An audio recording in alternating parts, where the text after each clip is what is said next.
خان صاحب اسمبلی تحلیل کرنے کی اسمبلی جو ہے وہ جا چکی ہے، تو آپ سمجھتے ہیں کہ آپ کا مطالبہ پورا ہونے جا رہا ہے یا نگران سیٹ اپ جو ہے وہ کنٹینیو کرے گا؟ پنجاب اور کے پی کے میں 90 روز میں الیکشن نہیں ہوا، آپ کو لگتا ہے پاکی حکومت ختم ہوگی تو الیکشن ہو جائے گا 90 روز میں؟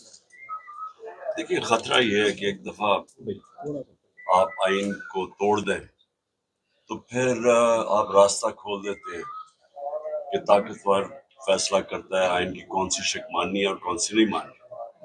تو یہ خدشہ ہے ہمیں، کیونکہ 14 مئی کو آئین کے مطابق سپریم کورٹ کے مطابق الیکشن ہو جانا چاہیے تھا پنجاب میں، لیکن دیکھا کسی ابھی یہ جو کیئر ٹیکر گورنمنٹس ہیں یہ غیر آئینی ہے.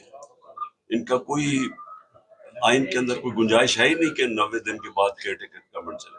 اب انتخابات دیکھ رہے ہیں یا نہیں دیکھ رہے آپ؟ میں سمجھتا ہوں کہ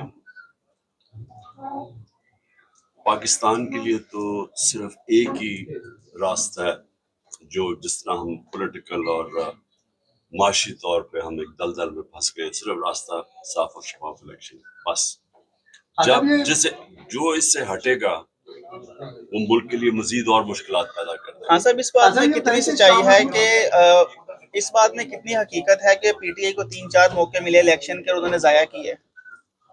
بالکل اس میں کوئی حقیقت نہیں، اس لیے کہ 14 مئی کو تو الیکشن مل گیا تھا، تو پی ٹی آئی کو تو الیکشن مل گیا تھا، ہم نے اپنی گورنمنٹ ڈیزالو کی تھی، تو پھر کیا وجہ تھی کہ الیکشن نہیں کیا گیا؟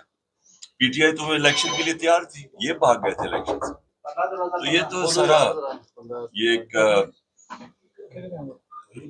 دھوکہ تھا کہ ہم آپ کو الیکشن دے رہے ہیں لیکن الیکشن دینا نہیں چاہتے. خان صاحب وزیر اگر آئین کے مطابق 14 مئی کو الیکشن نہیں دیا انہوں نے تو پھر کون سے انہوں نے کہہ رہے ہیں کہ جی موقع ملے تھے. خان صاحب آپ کس کو وزیر اعظم نامزد کرتے ہیں؟ نگران وزیر اعظم کس کو نامزد کریں گے؟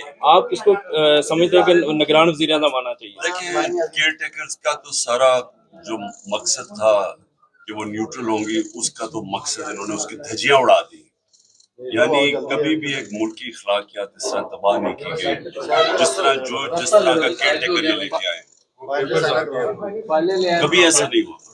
ہارون رشید صاحب نے کہا ہے کہ آپ کو شاہ قریشی پہ بھی اعتبار نہیں ہے، اس وجہ سے آپ کو اعتبار نہیں ان کے اوپر؟ ہارون رشید نے بھی تو اپنی بات میں کہا ہوگا، یہ میرا نہیں خیال.